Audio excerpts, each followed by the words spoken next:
Well, good morning and welcome to the South Coast Interfaith Council's Custodians of Care Helping the Helpers. My name is Sarah Dean and I serve as a president. The South Coast Interfaith Council is one of the largest faith councils on the West Coast. We serve 140 faith communities in the South Bay and Long Beach, and we are so happy to be here with you today. Every week during the pandemic, we've attempted to highlight how a particular group of people has been impacted by the current circumstance. Many times we've spent time thinking about groups within our community who may always be especially vulnerable, and yet maybe we haven't taken notice of their struggles nor provided them with the support we may owe as fellow human beings. Today we will consider the needs of some of our children. I know my children have really been struggling with this complete disorientation of their routines. And this week, I think, has been particularly difficult. They're ready to go back to their normal routines.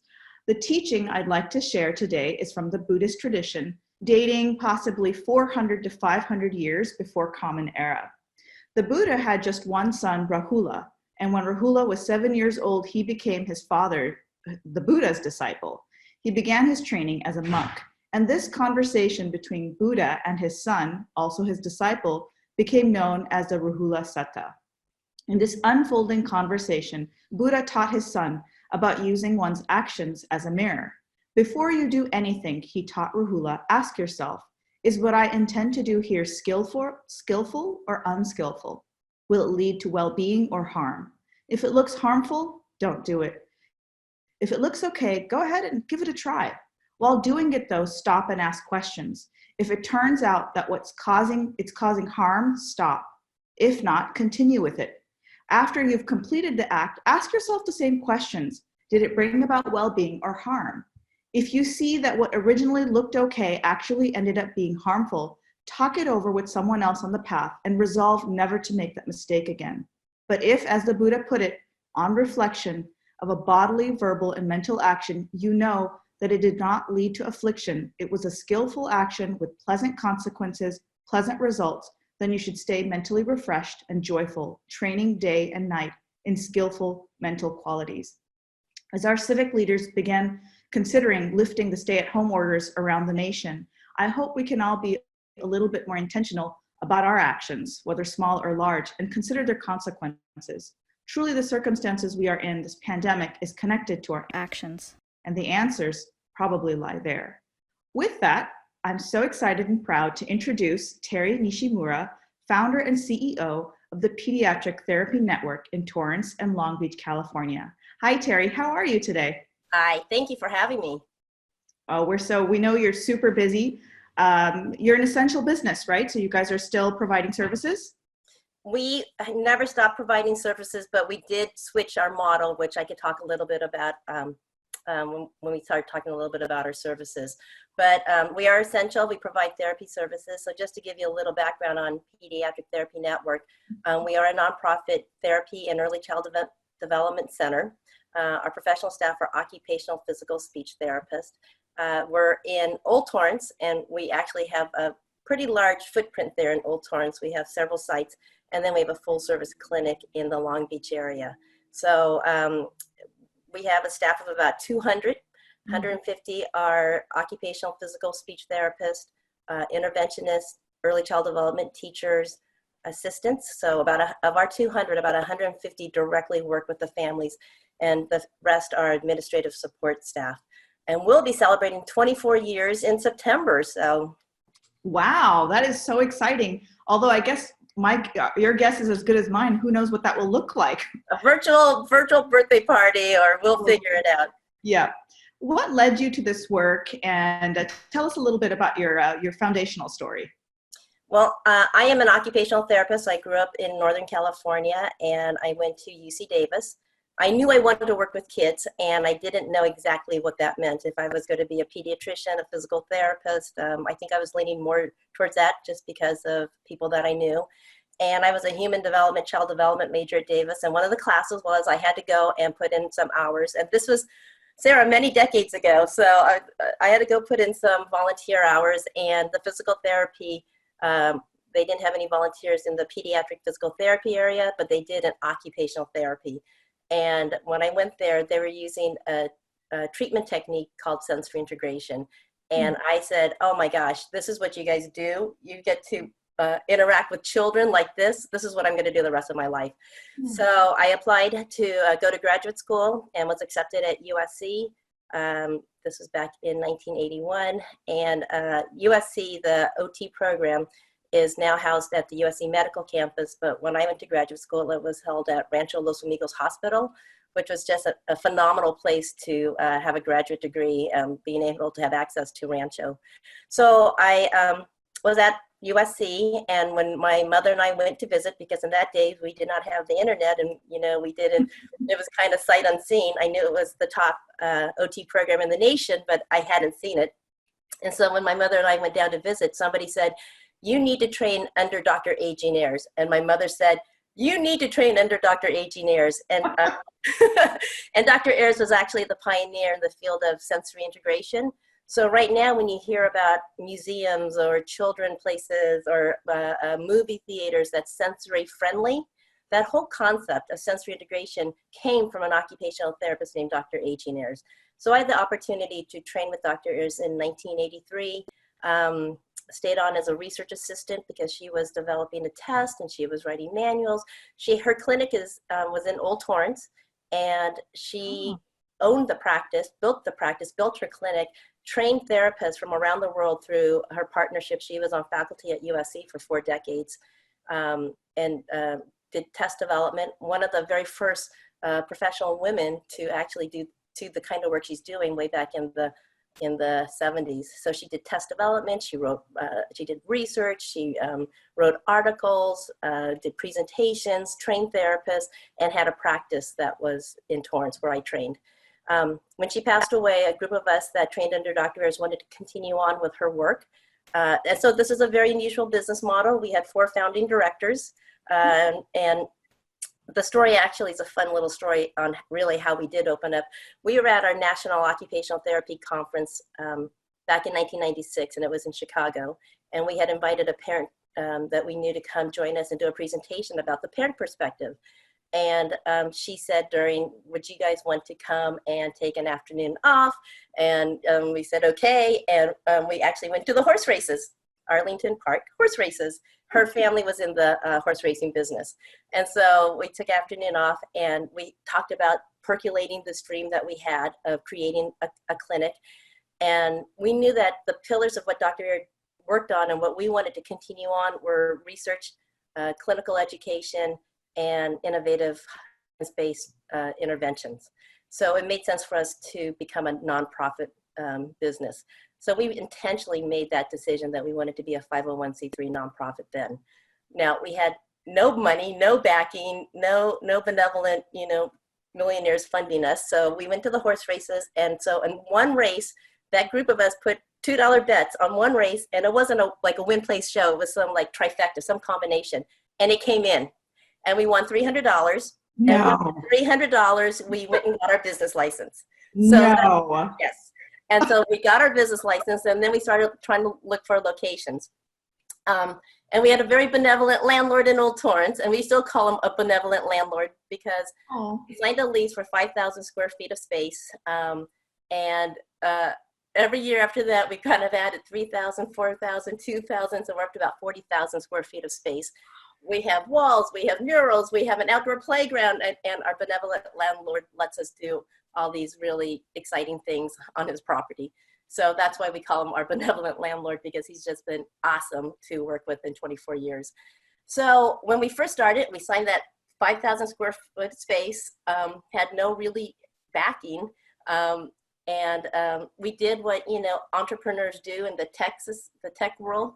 They create their things in the garages, right? That's what we hear, how many of these IT companies started. Well, we did it the nonprofit way, and we went to garage sales. So we went to different garage sales and got a lot of our basic equipment to open our doors. So the day after Labor Day, September of 1996, we opened our doors, 5,000 square feet of space. We had one therapy gym where we were doing the individual occupational physical speech therapy, and one classroom for group early intervention, which we called Buddy Club. I'm so sorry. Our group early intervention program is called leaps and bounds. So we started that way, and then we kept growing and growing. And you know, what's interesting is how we grew, because I think at the time, there were other practices, and they had kind of the small footprint, you know, the therapy room and a classroom and offices. And I don't know if you remember this, Sarah, but probably 20 years ago, the LA Times, right before Thanksgiving, asked nonprofits to submit their needs. And so it was like a little thing. If you're a nonprofit, submit what you need. And so I submitted butcher block paper, finger paints, you know, inner tubes, little type equipment. And they printed that. And they only did it for 3 years, I think, because then it was like so many nonprofits. It was like they were doing days and days of this. But they did it for a short time. And that first year, we printed some of our needs, equipment needs. And then I got a call, and they said, what do you really need? And I said, little type equipment, butcher paper. And it was like, no, what do you really need? And I was like, some therapy equipment. And I kept getting asked, what do you need? And I said, well, we have about 100 kids on a waiting list.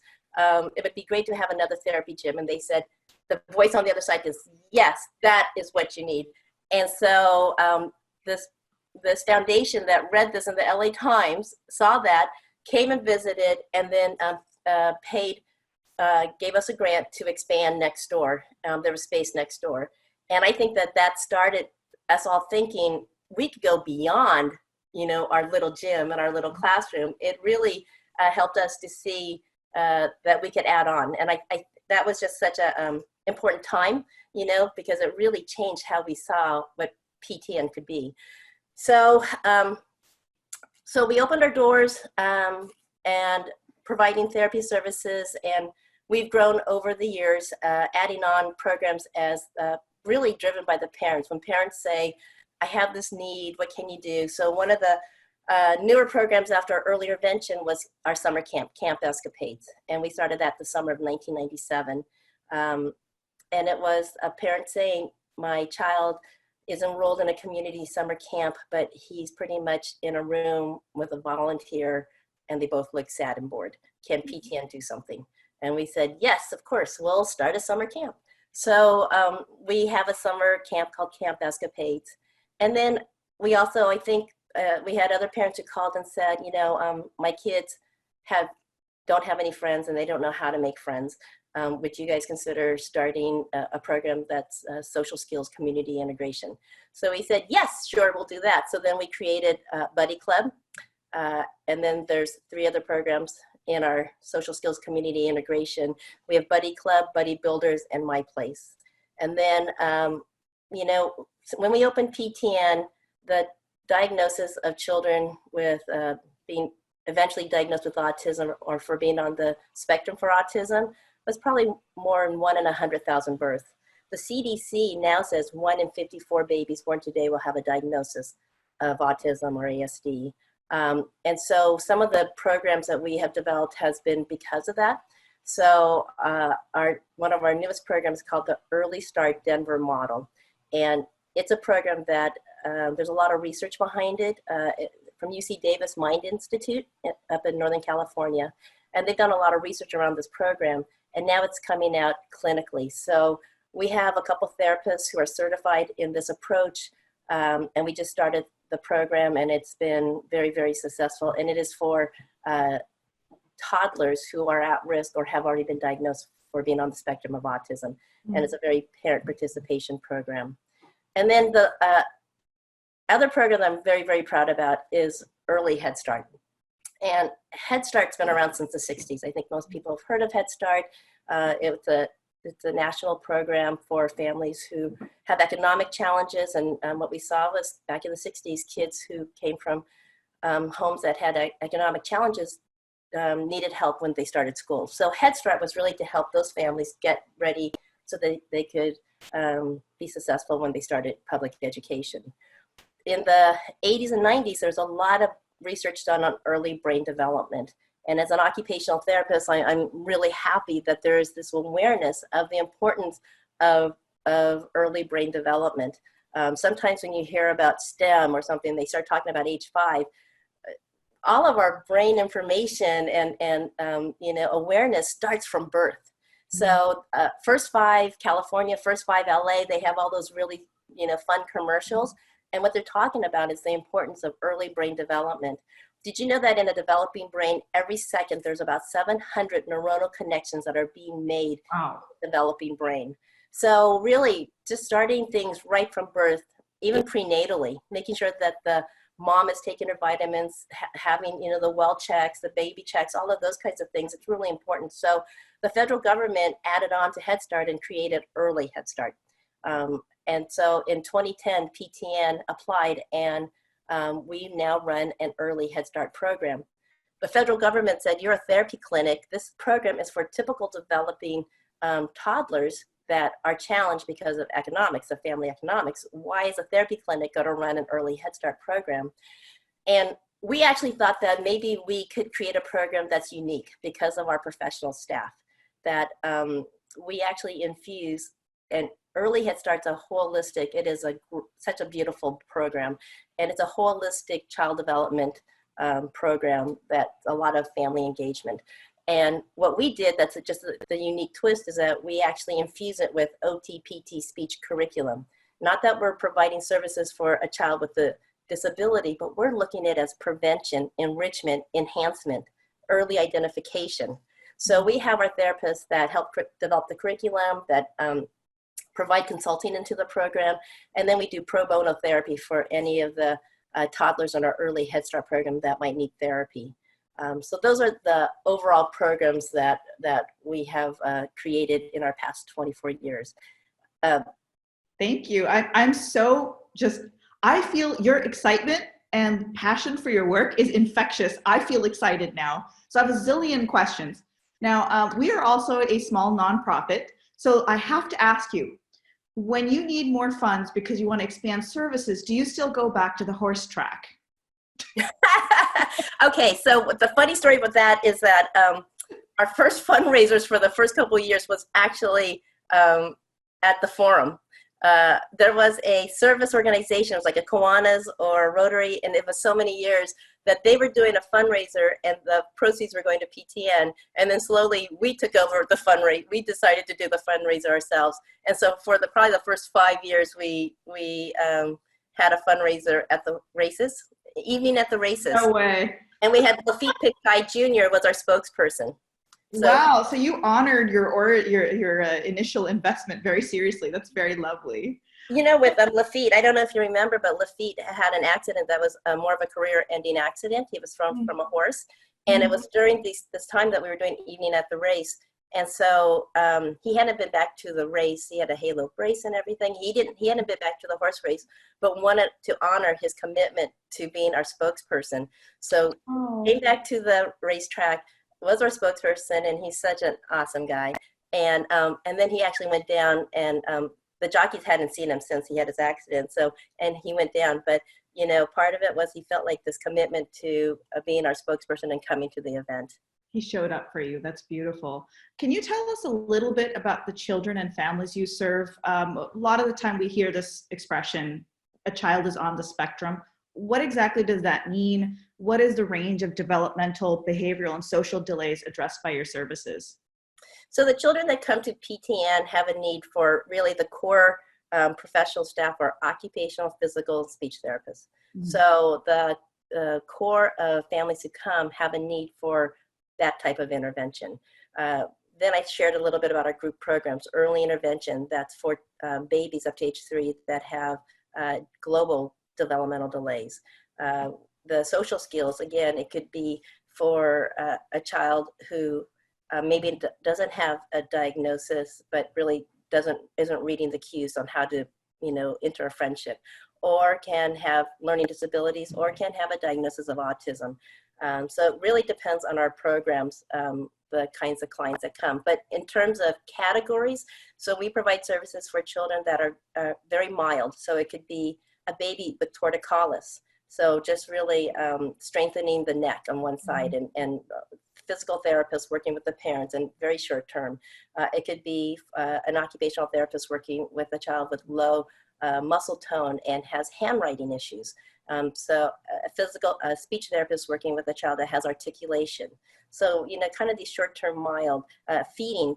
We actually have several staff that have advanced training in working with children with feeding, eating issues. They have a hard time coordinating the chew, suck, swallow. They might have sensations where they're chipmunking, where they're just, they don't know that their mouth is full of food. They don't know that how to close and coordinate. There might be tactile sensitivity, so they might not like a particular sensation. So we actually have quite a few therapists that have that. Many of our therapists actually have, in pediatrics, many therapists have advanced training. So I talked about sensory integration. I'll come back to sensory integration because I love the concept of sensory integration. But I talked about feeding. We have physical therapists that have advanced training and working with different handling techniques for walking and gait and neuromuscular. Speech therapists, we have just built, and they've been working with this, but we built a whole therapy gym for them for using technology, augmentative alternative communication devices. So children who have expressive language issues and they might need technology to be able to communicate, or speech and language pathologists have expertise in that area. So sensory integration, though, all of our therapists have training in sensory integration because that's really our basis. And I do want to acknowledge that we've had a partnership since we opened our doors with USC, the Chan Division of Occupational Science, Occupational Therapy, where we train therapists from around the world in the concept of sensory integration. So since we opened our doors and started training, we've had therapists come from 50 different countries come train at our center. So sensory integration, what is sensory integration? Sarah, if I were to ask you to name your sensory systems, you would probably name, what would you name? What are the sensory systems? Sight, smell, taste, hearing. What am I missing? Sight, smell, taste, hearing, and touch. I think are the ones people usually think of. Right. And that's what we're all trained in school. That's all, those are the 5 senses, but there's actually additional senses. So one of them is muscle and joint, proprioception.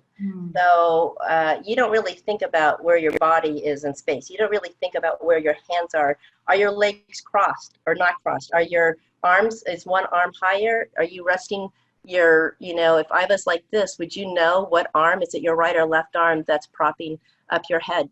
You don't, without using your eyes, you know that. Well, now I'm thinking about how I'm sitting. I'm like, I do have my legs crossed. But did you look at your eyes? Did your eyes help you and say, oh, look, my legs are crossed? No. How did you know that? The sensations that you're getting from your muscle and joint. And then another sensation that we look at is vestibular. And your vestibular system is located in your inner ear. And it's important for balance and postural muscle tone, extensor tone. So we look at these, and these are all and sense of touch. These sensory systems are actually the very first to develop in utero and in a young child. So we look at how all of these senses play a role in how a child interacts successfully with his or her environment. It is important for you to have all of your sensations working so you can be upright, so you can focus on me, so you can understand what I'm saying, that you could take notes. You can probably take notes and not actually have to see what your hand is writing all the time. You might glance, but you don't need to watch it exactly.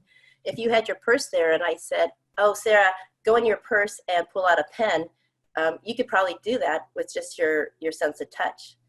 When you navigate through the doorway, all of your senses are kind of working together to help you really navigate and interact with your physical environment.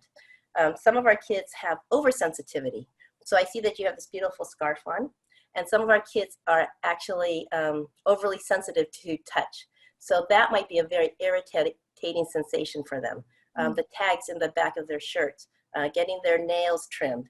When you're standing in line, everybody stand in line, although now it's 6 feet distance, but when elementary school, and imagine if you had this oversensitivity and you're in line, and then the girl in front of you has a ponytail that's swishing you in the face, and it's sending to you your brain is saying, this is really horrible, I don't like the sensation.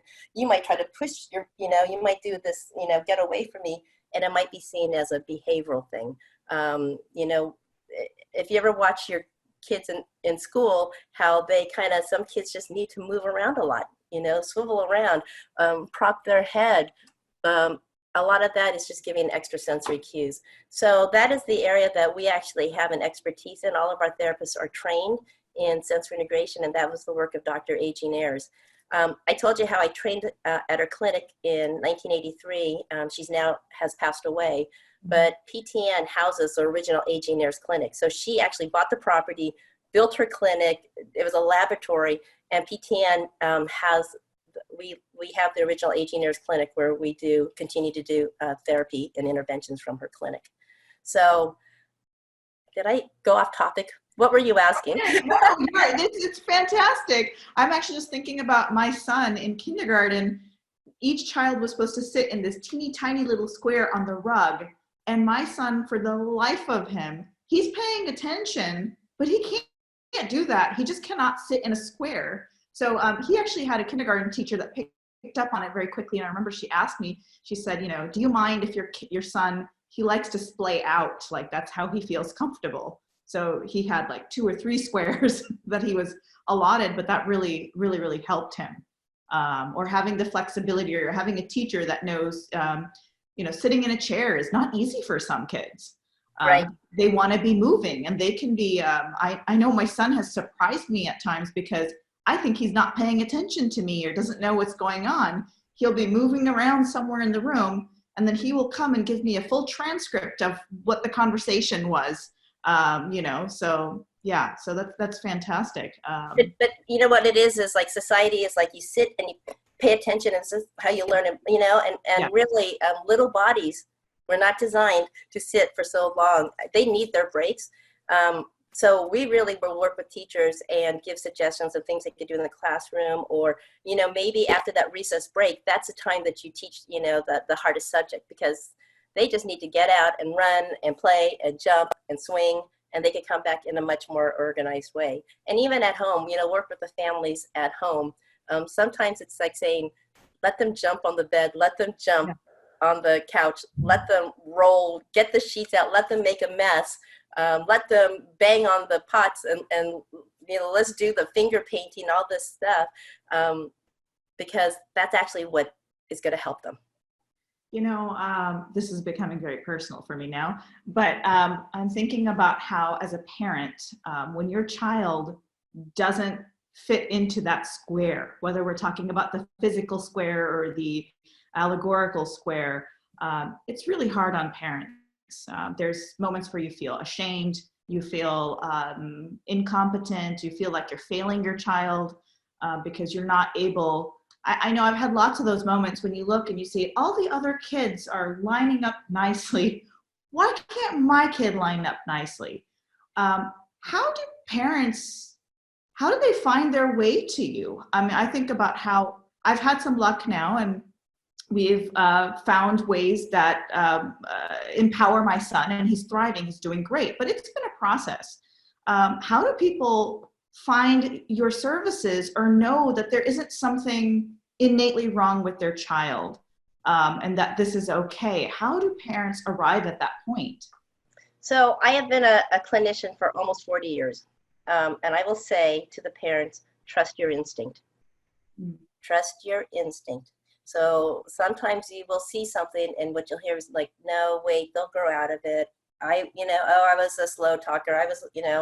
But I have heard more times than not, parents, trust your instinct, because there's just something not going on here, not right.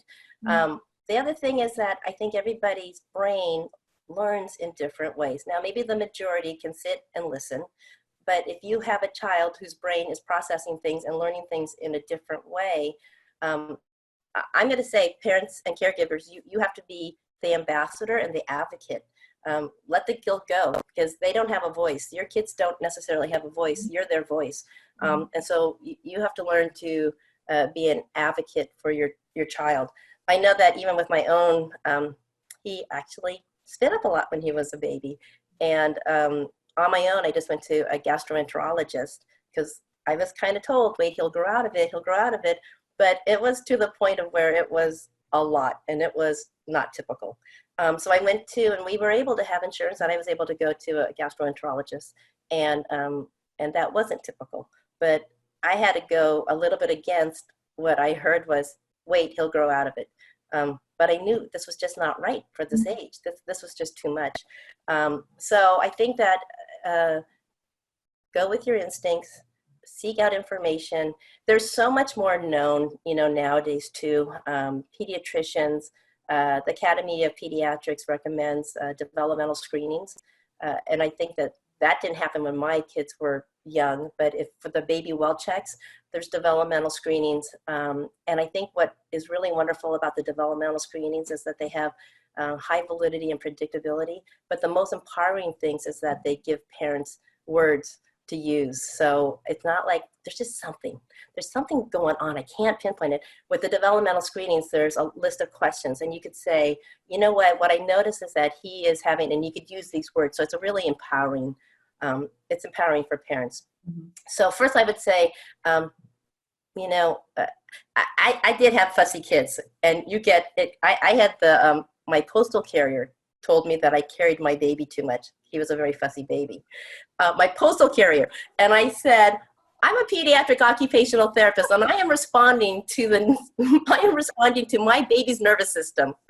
But, you're going to get a lot of unsolicited suggestions. Yeah. And I think you have to go with your instincts, and you have to seek out professional. To me, I feel like some might say, well, let's just wait and see if they grow out of it. But there's nothing wrong to look at prevention and enrichment and enhancement. So if there is something, catch it early. And I talked a little bit about the importance of early brain development. So if there are little things going on, I'm talking about my own world of OTPT speech, but I'm just saying in the broader world of child development, if you are concerned, go out and get an opinion, get a second opinion, do your own research, and then figure out what is kind of the best strategies for you and your family, what resources, what you have available. But, seek it out earlier, sooner than later, because of the importance of early brain development and learned helplessness. So you don't really want to start a pattern of, I can't do this, I'm a failure, the teacher always says that I'm a behavioral, I can't pay attention, because it could be some of these other things. So I would encourage parents to, it's hard, it's emotional, and I've been through it, but the best you can, you are your child's best advocate and best voice. And you just have to let the other naysayers, put them to the side. And I would also say if you have a spouse, then, together, you got to work together on this issue and really try to figure it out and work together. And I think that there's so many types of interventions that it's really positive for families. And I think part of it is the increased awareness of autism. There's a lot of know the signs. And a little bit later, I have some resources for any of the people listening where to go.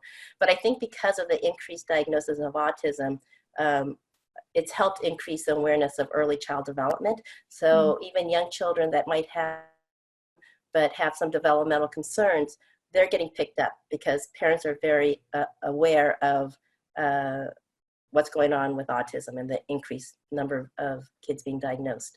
So again, I would just say for parents, if you ask me, I don't know if later on we'll talk about where to go or you want me to address that now, but yeah, we'll come to that. I'm just still thinking about your postal worker. I think most moms could fill an entire novel with unsolicited advice, but I don't think I've ever gotten any from the postal worker.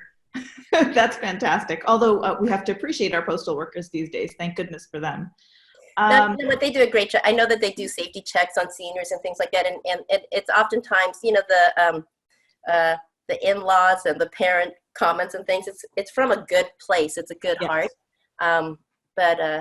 You'll hear a lot of different, you'll hear a lot of different suggestions and advice. And I think it's the parents who have to, or the caregiver kind of has to. It starts with the, are you going to have an epidural or not? formula or breastfeeding. Your baby should be sleeping on their side or on their front, or, all that stuff. It starts very early on. But like you said, it always comes from a good place. I know when I have a friend or a family member sharing a struggle with their kid, you reflexively want to help. And I've now learned to hold myself back, that, just Right. be a good listener and be present for the friend. But like you said, as parents, I think deep down, we know what our children need. We just need to find tools sometimes to access the resources. So thank you. You've kind of mentioned a few of the programs. I looked at your website. You guys offer such comprehensive, it's a very wide gamut of services. Can you maybe highlight what's your favorite program or the program you're most proud of? That's like asking a mother their favorite child. I know. Okay, seriously, I love them all. Seriously, love them all. But I will probably highlight a couple. And if any of my staff watch it, they're going to be so sad I didn't mention their programs. We have the best staff. Seriously, we have the best staff. I love every program. But I'm just going to touch base on a couple. So one of them is Camp Escapades, which is our summer camp. And that's where the mom called and said, my child is at a community camp. The child had special needs, and the community camp wasn't able to help accommodate the unique needs. So we said, sure, we'll run a summer camp. So I love Camp Escapades. It's held in August. We have the camp directors are usually therapists. They are therapists, not usually. The camp directors are therapists. The group leaders are therapists. And then activity leaders are therapists. So you'll have sports, and it's run by a physical therapist. We have arts and crafts, and it'll be an occupational therapist. So when we were, having a visitor come watch the arts and crafts, the best part of camp, this is why I love Camp Escapades, is because we have high school and college volunteers. So they're one-on-one buddies with our campers. So over what number are we on?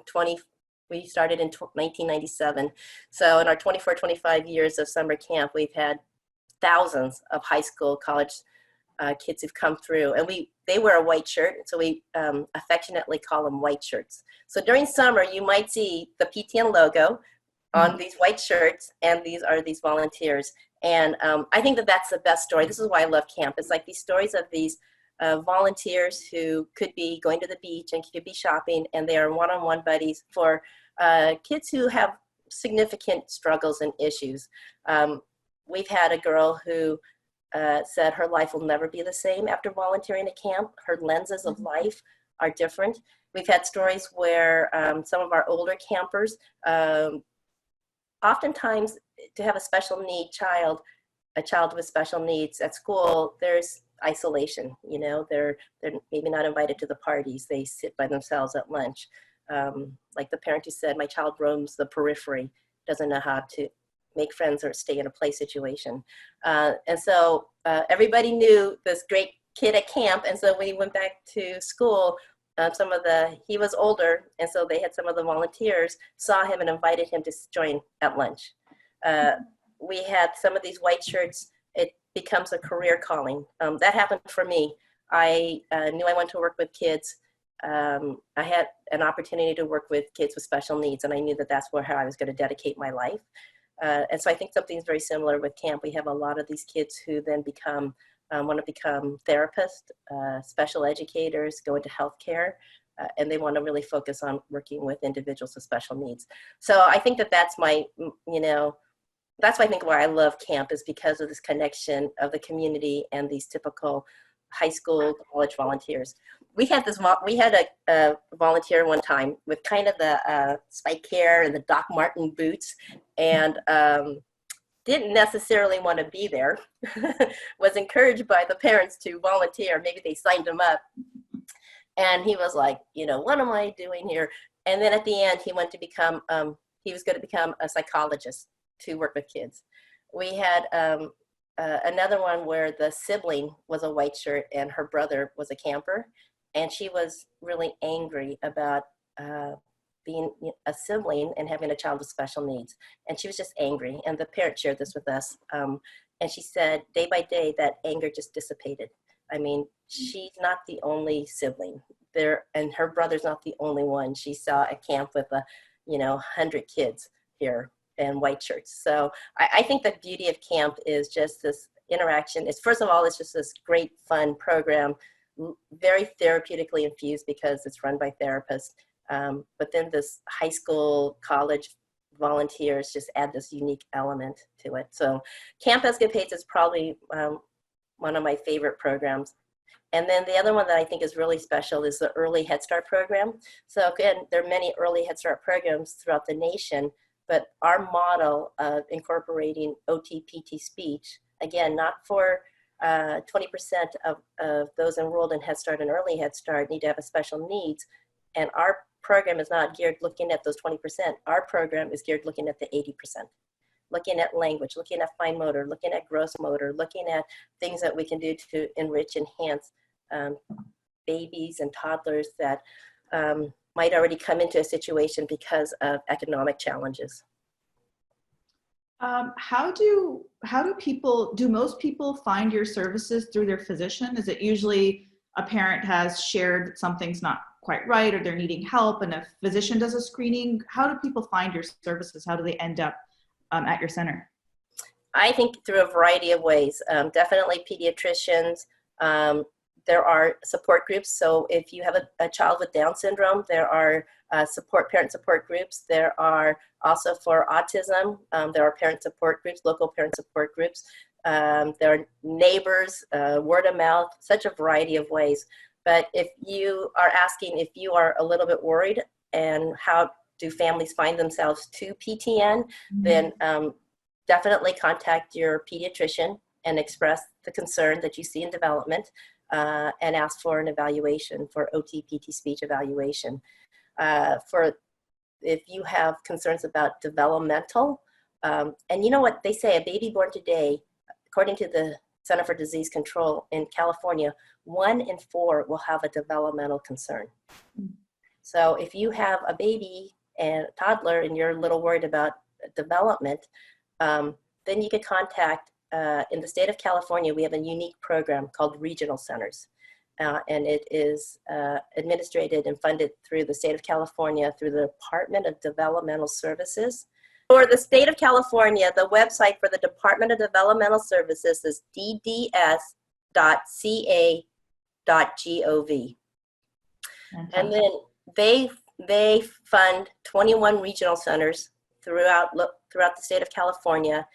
Depending on where you live, then there'll be a regional center that's attached to your zip code, your address. So in our area, it's called Harbor Regional Center, and the email address for Harbor is harborrc.org. So Harbor Regional Center, and they will do an evaluation and see if your child is eligible. This is for individuals with developmental disabilities. 0 to 3, though, there's a prevention division. And so if you're worried about a baby before the age of 3 and you want to get assessed to see if your baby is eligible for prevention, early intervention, or early start, then at Harbor Regional Center, they actually have an early start intake number, and that phone number is 310-543-7927, or the general line is 310-540-1711. Other good resources is in California, we have the First 5 California, First 5 Los Angeles, and they have a lot of good resources on just overall general child development. And then sometimes I think people go, is my child developing correctly or not? How do I know? So, you know, we're all checking the CDC sites right now, right, for COVID, but CDC also has a really great site for something that's called Learn the Signs, Act Early. And they have great charts for 2 months to 5 years. And I have an example of it. I don't know if you can see, but this is from the CDC. So if you're a parent and you have a child between 2 months and 5 years, and you just go, you know, at 6 months, should my child be doing this? At 1 year, should they be doing this? Because I think that's the biggest question. Especially if you're a first-time mom, you know, what should they be doing? So there are a lot of good sites, but the CDC has really some really great sites on really understanding the developmental milestones. And if you're concerned, then contact either your local regional center or your pediatrician, both. So you kind of mentioned this when you were talking about the child and the summer camp situation. For a lot of parents, of course, it's always difficult when your child isn't developing as other children are developing. But more than those developmental delays or differences, I think the social aspect is really hard for children, sometimes even more so than the limitation that they might have physically or any other limitation. It's the ability or the inability to socialize and be with other children that's really difficult. I think your camp, is there a point, do you see your children that go through your programs, do you guys address their ability to socialize and mix in with, and I don't like to use the word normal, but typical children? Is there a better word that you guys use? Well, Camp Escapades has been held at Rolling Hills Country Day School, and they have their summer camp going on, and we have our camp going on, so there's a lot of integration that happens. They have just been so wonderful to work with, and we love working with them, and we have special events that come in, and their groups come in, and so there's a lot of integration that happens during summer camp.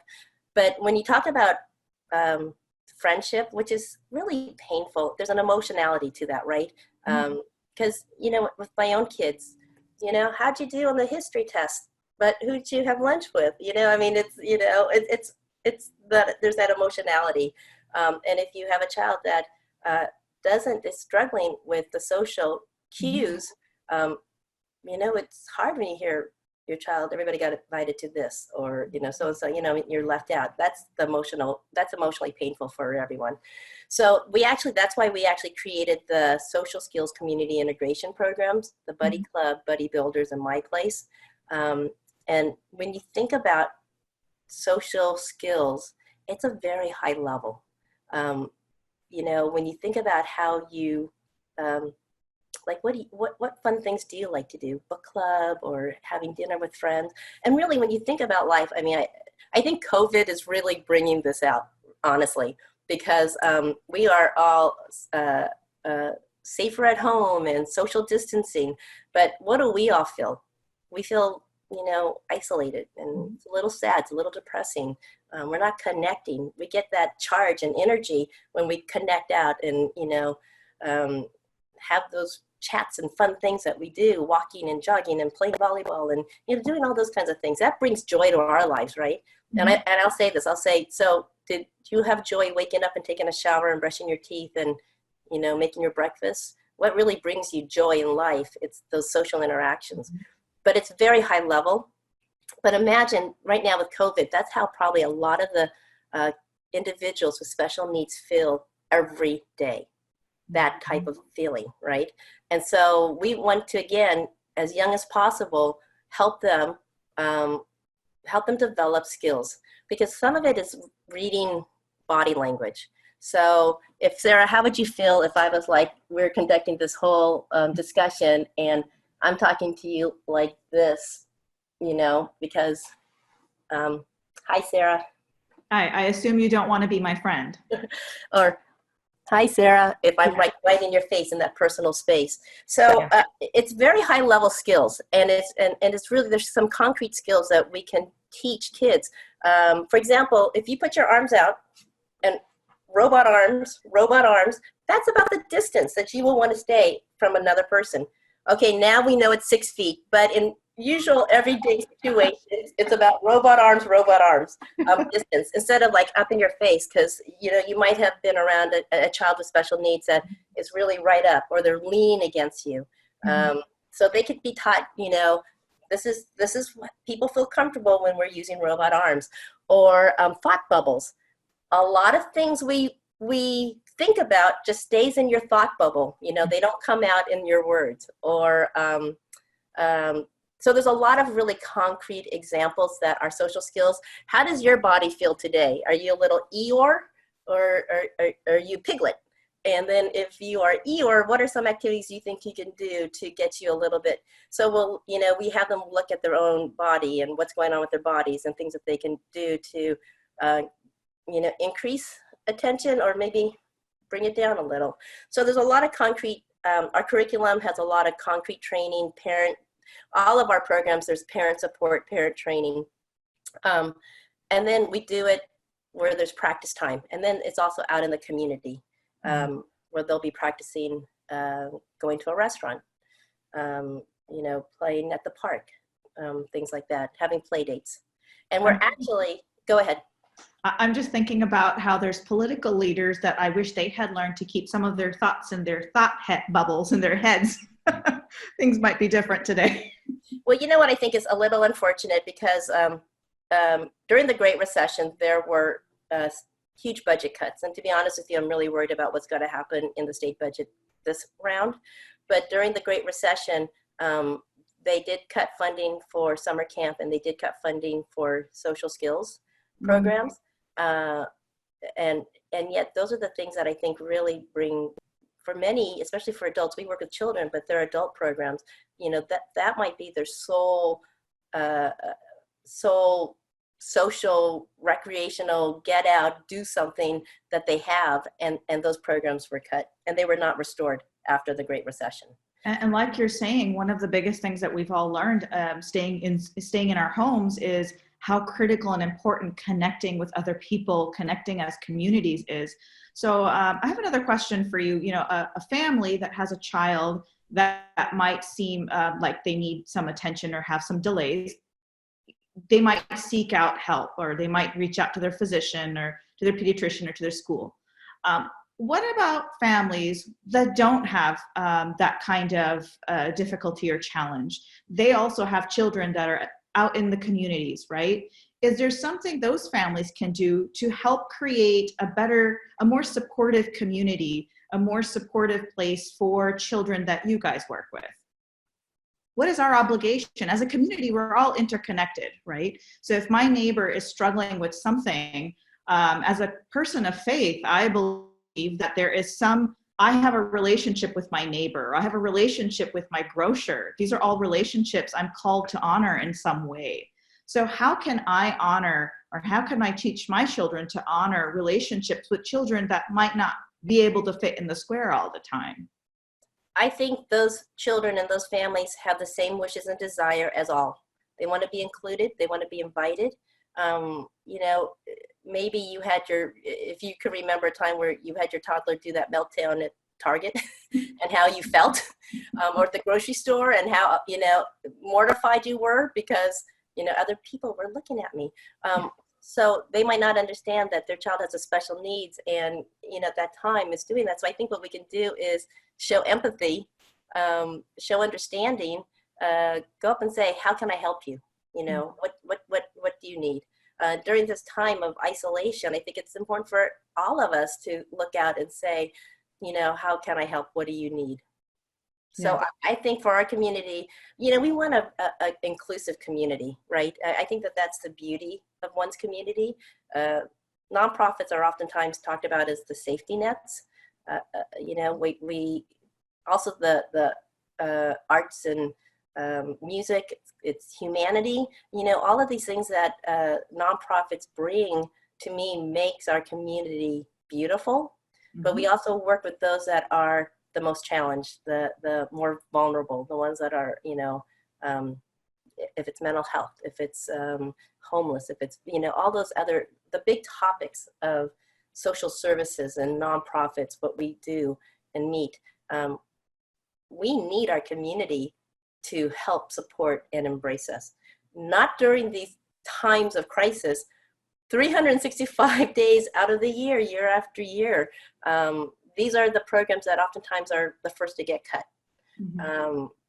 And so I would say for the community, understand we all have a role. Stand up, help, embrace. The ways a community can support organizations that are doing something that's close to your heart.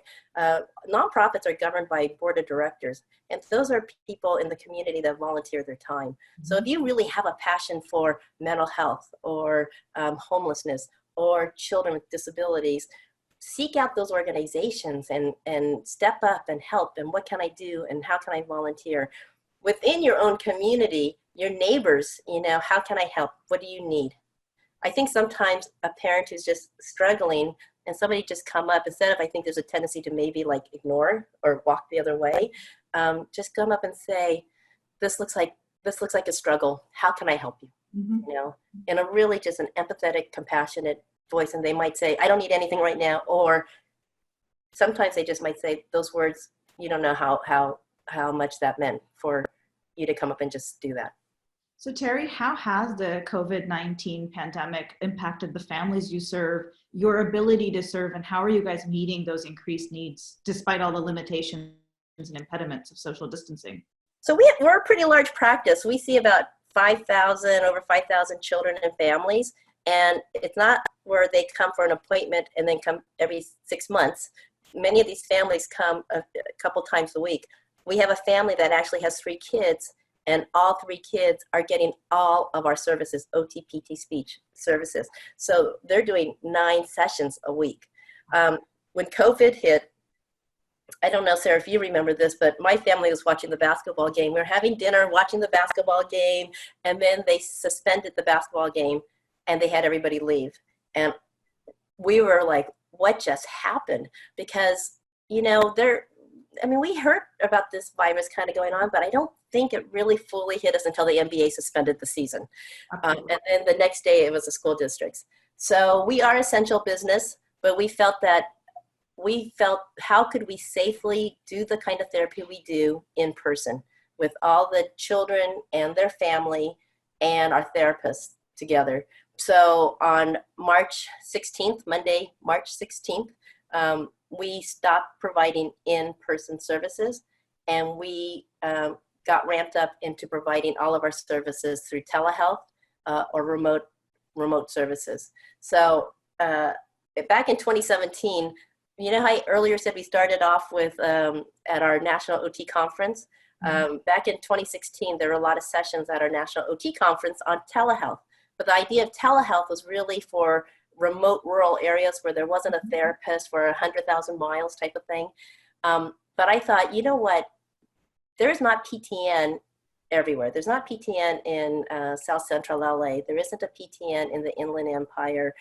We also see medically fragile babies that have a hard time coming to the clinic on a regular basis. We had families with economic challenges that traveling, you know, taking the bus. We have a family member, bless her heart, who takes the bus and had a broken stroller strolling her baby to get to the clinic. I mean, we have such heroic parents that come. We actually had a mother who had a child with Down syndrome, and she was on Catalina Island and took the ferry 2 to 3 times a week to come to the center. So really the heroes are really the parents, the caregivers, the families. So we thought telehealth is something that we might be able to do and give access to our program, our services, our expertise to families that couldn't get to the clinic. So we started that initiative back in 2017. And Sarah, I will tell you, it really helped us when we had to really quickly convert to 100% telehealth and 100% remote. And it's not easy because the individual therapists were trained, so we were a little bit more prepared for the individual therapy, but it was also them flipping. We have 7 classrooms of early intervention where we have up to 15 toddlers and their families in every classroom. So all of our group programs, our social skills program, our early intervention, all of our group programs had to flip. Our early Head Start program, we all had to flip, and we had about 4 days to get, you know, completely remote. Because on that Thursday, I remember on Thursday at 4 o'clock, I sent a message to the staff saying, you know, we got to be prepared when the state gives a directive. There's no warning time. At 6 o'clock, the county and the state of California, Governor Newsom, said we go remote. And even though we are essential business, you know, we really went remote because just for the safety and health for our staff and our children and families. So we're not providing services at the clinic, but 100% of all of our programs, we're providing it remotely. So pretty proud. How are your families doing? Have you heard back from any of them as to how they're handling? Because you might have been coming to your center, might have been their opportunity to connect for their children every week, and now they don't have that opportunity to socialize in that same way. How are they doing? Well, I think it's interesting because even though we have open door policies, and as a parent, if you have been something with your child and you're part of it, you're more observational a little bit, right? Even though we say it's open door, we want the families to understand what we're doing, my feeling is probably when the families were at the clinic and they were in the sessions, it was much more observational. With telehealth, you're actually the parent or caregiver is actually the ones guiding the services with the therapist on the other end saying, have them try this, have them do this. So I think that it's empowered a lot of families. I think it's kind of like education though too, because therapists and teachers, we make it look so easy that they go, wow, we didn't realize how hard it is. You guys make it look so easy, and we're working on, having them work on strengthening or balance and postural, and you're having us do all these activities. So I think it's been a great thing for some families because it's helped empower them. I would say that we are in this unusual time, and I think there is a lot going on, lost jobs. Many of them are also doing the schooling. So that family who has 3 kids and 9 sessions also is doing, remote education. So it is not easy, honestly. It is not easy for parents right now. I think everybody is doing their very best to keep things going. But I do worry about how long that our parents, our caregivers can continue to do this, because I think it's very stressful. Because you have all the external stuff, you have the isolation, you feel like you have to be the teacher, you have to be the therapist. And I think our therapists are saying, do what you can, let's see what's going on. Sometimes you could come in and work on this and this and this as a therapist. But I think what we're finding out is that, where are you guys at today? Where's the family at? What's going on in the home? What are some things that you want us to work on today? So I feel so much for the parents. I feel a lot for the parents. Yeah, it is tough. It's very challenging right now. Before we get to I know we have calls for action for this week for our community, but I just had one more question. How do families pay for your services? So if they are 3 years and younger, if there is a developmental concern, those programs are funded by our state, the DDS state regional centers. Some of our programs are funded by health insurance, and then some of it's private pay, and some of it is, for example, camp is private pay, but we fundraise a lot for the camp, and so then have a reduced fee for the program. So, but I do want to say that for the state-funded programs, some of our programs haven't had a rate adjustment for a long time, like 2003. So there is always a gap. We operate really with a gap all the time, and it's just going to be growing, I think, with the cost of business. That was before COVID. If you have rates that haven't changed for decades and you have the increased cost of running the business, there's a gap, and that's what we fundraise for. And we also do a lot of different things that are not typically a part of an intervention. So I talk about how we've had parent orientations, parent support, parent education, all of those kinds of programs that we do is not really funded, so we fundraise around that. I talked about how we had pillars, the research and education. And so we actually support researchers across the nation, but really primarily universities local, usually research that has outside funding like NIH funding, because we're a large practice and a large database. So those kinds of things are not funded for. And the other thing that I'm really proud about is that we're a training center. So I talked about the USC, which is that special international, national advanced training and sensor integration. But we actually partner with most of the universities and colleges that have graduate programs in OT, PT, speech, and they need fieldwork placements. So we always have students training at our center. Now you might think, well, you have these students training. It actually takes a lot of resources of our staff to have to have students with them. So those are the things that make us unique as a nonprofit, and those are the things that we fundraise for. But the gap is growing, and I'm going to be honest with you, with COVID, and I think this is true with every business right now, right, with what's happened, this shutdown or the change of everything, all of us are going to have reduced revenue. And then when we do go back to the clinic and in-person services, which we're starting to make plans for now, we know we're going to have these additional expenses of how are you going to sterilize and clean the clinic. You have these babies and toddlers that are mouthing and drooling and, you know, rolling on mats and things like that. So we know that we're going to be going back and we're going to have a big investment in the cleaning and sanitizing our center, which is 40,000 square feet. Imagine ball pits and climbing structures and swinging things, and you know, so we're going to go back to additional expenses. That's a lot of Clorox. So thank you so much for taking care of our children. These are our communities and our children that you are caring for in a very meaningful way.